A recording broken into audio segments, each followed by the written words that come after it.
Alors le tableau du terrier est une installation que j'ai réalisée donc pour Horizon Sancy, qui se trouve ici aux grottes de Châteauneuf, où le principe c'est réellement de pasticher et de critiquer la grotte de chevet. Non pas l'original mais sa copie.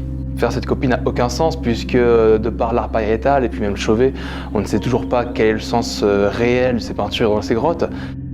Donc du coup, pour reprendre cette chose-là et pour le pasticher, le critiquer, j'ai fait donc le tableau du terrier, où dans la grotte de Châteauneuf, qui fut donc une grotte troglodyte, j'ai refait des peintures rupestres sur le principe de reprendre une technique ancestrale, mais le croiser avec des éléments pop et des éléments d'histoire de l'art. Ça signifie que clairement, il y a 3 fresques sur 3 parois de la grotte, chacune d'elles est en relation avec le contexte de Sancy, à savoir 3 légendes. C'est l'histoire de la princesse qui rencontre un monstre à tête d'âne, corps de loup et queue de dragon.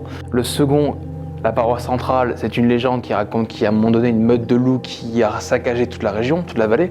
Et la troisième, c'est une légende qui raconte l'histoire d'un géant qui pleure parce qu'il ne peut pas sentir l'odeur des fleurs, et il y a un berger qui prend toutes les fleurs, qui les met dans une bouteille pour que le géant puisse humer le parfum des fleurs.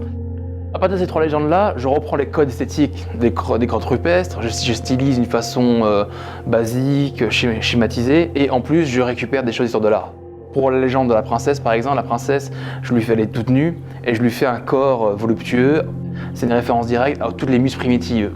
Et au visage de la princesse, j'ai pris le visage des demoiselles d'Avignon. Par rapport à la paroi centrale, il y a 2 éléments. Où là, je fais référence à la pop culture, où il y a un Dark Vador qui devient une espèce de chaman, et à côté, la meute de loup, tu as un Stormtrooper, qui est une espèce de divinité chasseresse. Et on continue avec la paroi de droite, où pour le berger, je me suis inspiré de Courbet, dans son tableau Bonjour Monsieur Courbet. En plus, à ce personnage-là, le berger, il a un bâton, comme tous les bergers, et en fait, j'ai fait le bâton de Cadéré, donc années 70, art conceptuel, où d'un seul coup, la peinture se retrouve sous forme de bâton et qui peut être transporté n'importe où et montré n'importe où. Je copie le réel, mais en le pastichant, toujours en critiquant un aspect que je trouve problématique et en y mettant une bonne dose d'absurdité qui devient drôle.